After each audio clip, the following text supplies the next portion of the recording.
दार बेटा। उठ जा नालायक, सुबह के 8 बजने को है। तुझे एग्जाम नहीं देना क्या? थोड़ी देर और सोने दीजिए ना पापा। तू उठता या फिर मैं तेरे ऊपर पानी फेंकूं? रोज गधों की तरह सोता रहता है, पेपर की कोई टेंशन ही नहीं है।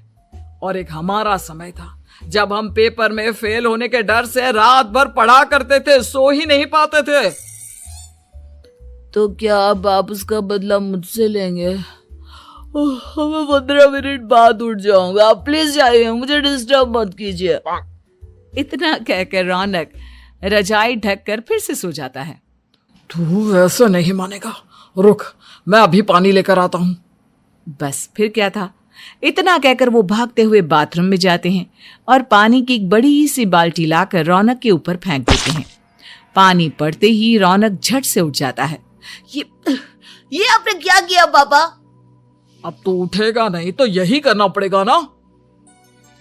वैसे थैंक्स डैड, आपके कारण ना अब मुझे नहाने की भी जरूरत नहीं पड़ेगी।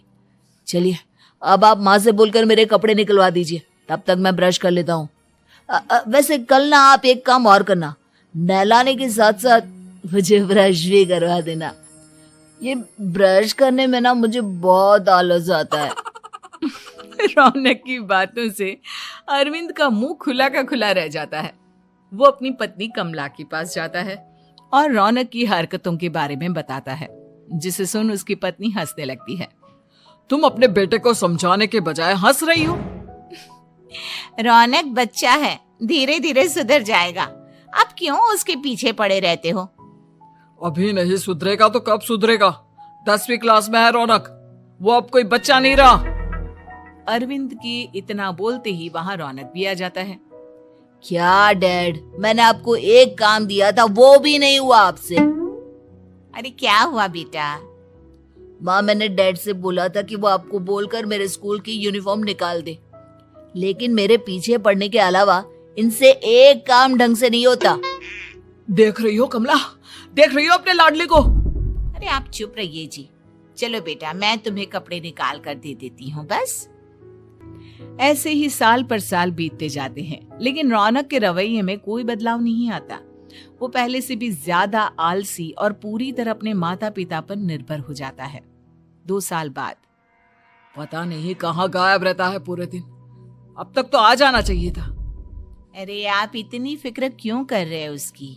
दोस्तों के साथ खेल रहा होगा, आ जाएगा अभी। ये कोई टाइम है खेलने का? 10 बजने वाले हैं, इतनी रात में कौन खेलता है? कमला कुछ कहती उससे पहले ही रौनक वहां आ जाता है। मम्मी जल्दी से खाना लगा दो, बहुत भूख लग रही है। तुम्हें तब तक खाना नहीं मिलेगा जब तक तुम बता नहीं देते कि इतनी रात गए कहां से आ रहे हो।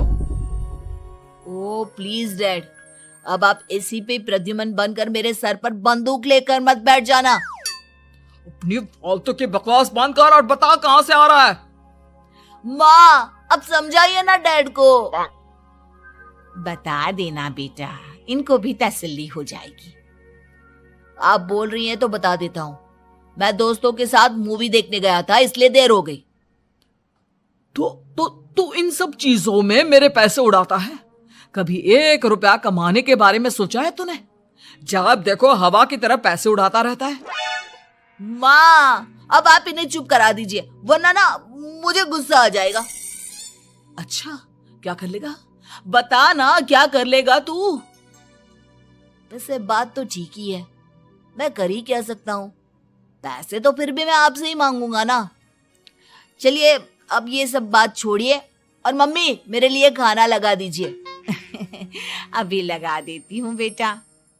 मैं बता रहा हूँ कमला, एक दिन ये ऐसे ही बिगड़ जाएगा। उफ़ो, आप क्यों इतना पीछे पड़े रहते हो मेरे बच्चे के? बात की बाद में देखेंगे, अभी आप शांति से उसे खाना खाने देंगे। अगले दिन डैडी मुझे 10,000 रुपए चाहिए। हाँ? अब इतने पैसे क्यों चाहिए तुझे? डैड आप बिना सवाल किए कभी पैसे नहीं दे सकते क्या? जब तक तू बताएगा नहीं तुझे पैसे भी नहीं मिलेंगे। अरे अब आप अपने बेटे को पैसे भी नहीं दे सकते? नालायक, तेरी उम्र के लोग नौकरी करते हैं और एक तू है जो नौकरी करने का नाम ही नहीं लेता कभी। आप लोगों के होते हुए भला मैं नौकरी क्यों करूं? अरे हम कब तक पैसे देंगे तुझे? तुझे भी तो अपने पैरों पर खड़ा होना होगा ना। कौन सा उधार के पैरों पर खड़ा हूं? अपने ही तो पैरों पर खड़ा हूं मैं। इसी तरह रौनक दिन प्रतिदिन लापरवाह होता जाता है। उसकी लापरवाही को देखते हुए अरविंद और कमला अपने बेटे की शादी कराने का फैसला लेते हैं और 1 महीने के अंदर अंदर ही रौनक की शादी मेघा नाम की लड़की से करा देते हैं। शादी के कुछ दिन बाद, रौनक, मुझे एक अच्छी सी साड़ी चाहिए, आप ला दोगे ना? हाँ, क्यों नहीं। कितने तक की आती है साड़ी? यही करीब 5,000 तक की। तुम चिंता मत करो, मैं आज ही डैडी से पैसे मांगकर तुम्हारे लिए साड़ी ले आऊंगा। आप कब तक ऐसे ही अपने पापा से पैसे मांगते रहेंगी? कोई अच्छी सी नौकरी क्यों नहीं कर लेते आप? अरे डैड के होते हुए मुझे नौकरी करने की जरूरत ही क्या है? पर आप ऐसे कब तक उनसे पैसे मांगते रहेंगे? कुछ आपको अपने दम पर भी तो करना होगा ना। अब तुम भी बाकी लोगों की तरह मुझे ज्ञान देना शुरू मत कर देना। साड़ी चाहिए ना तुम्हें, मिल जाएगी बस। इतना कहकर रौनक अपने पिता से पैसे मांगने चला जाता है। डैडी, मुझे 5,000 रुपया चाहिए। अब 5,000 क्यों चाहिए तुझे?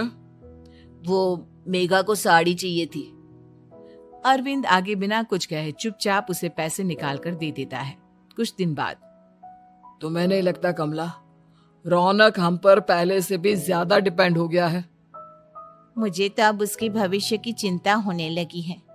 कल को हमें कुछ हो गया तो वो क्या करेगा? काश तुमने पहले ये सोच लिया होता तो आज हमारा बेटा इतना लापरवाह नहीं होता। तब मुझे कहाँ पता था कि मेरा लाड़ प्यार उसे इतना बिगाड़ देगा कि वो इस हद तक लापरवाह बन जाएगा।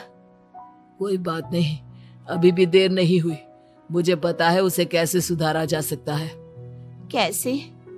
अरविंद कुछ कहता उससे पहले रौनक वहां आ जाता है और पैसों के लिए हाथ फैलाने लगता है। डैड, मैं और मेघा बाहर घूमने जाना चाहते हैं। अरे वाह, ये आज सूरज कहाँ से निकला है? Dad please. अच्छा चलो अब मुद्दे की बात करो। मुझे अब 25,000 चाहिए। अब तुम्हें 1 रुपया भी नहीं मिलने वाला।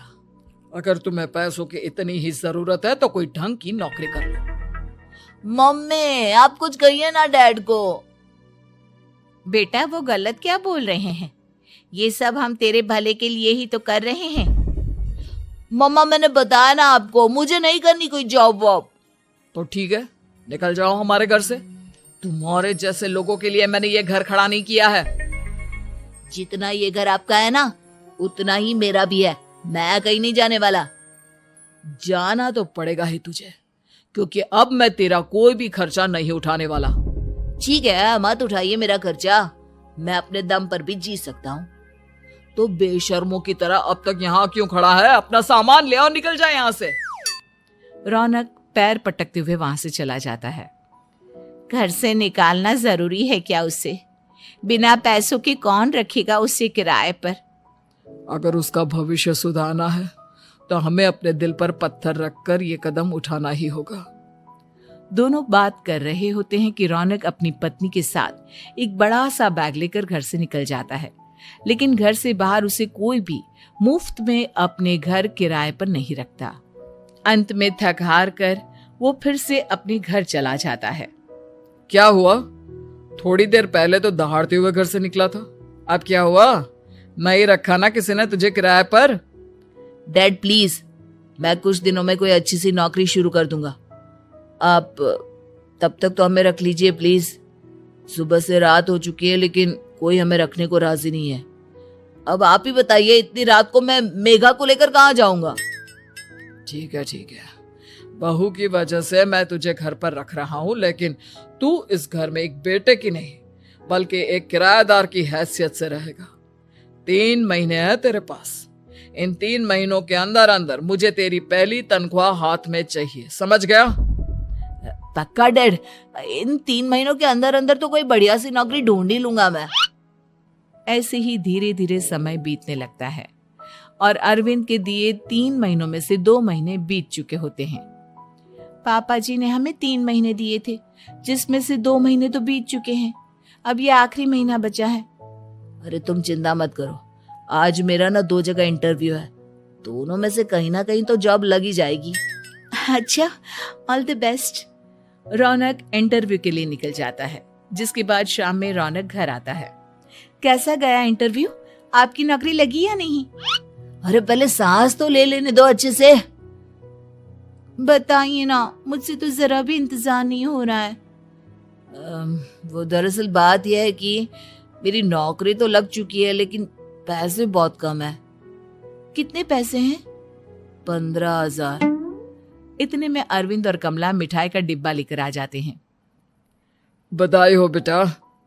हम जानते थे तेरी जॉब जरूर लगेगी। लेकिन मेरी सैलरी बहुत कम है मम्मा। कम है तो क्या हुआ, धीरे धीरे बढ़ जाएगी। हाँ बेटा, हम तो बस चाहते थे कि तू अपने पैरों पर खड़ा हो जाए। मतलब अब आप मुझे घर से नहीं निकालेंगे? नहीं, ये सब हमने तुझे जिम्मेदार इंसान बनाने के लिए किया था। Thank you mummy papa. अगर आप दोनों ऐसा नहीं करते तो मुझे कभी अपनी जिम्मेदारियों का एहसास तक नहीं होता। आज आपने मुझे सिखा दिया कि इंसान का अपने पैरों पर खड़ा होना भी जरूरी होता है। इतना कहकर रौनक झट से अपने माता पिता के गले लग जाता है और अपनी कमाई की पहली तनख्वाह वो अपने माता पिता के हाथ में सौंपता है। इस तरह रौनक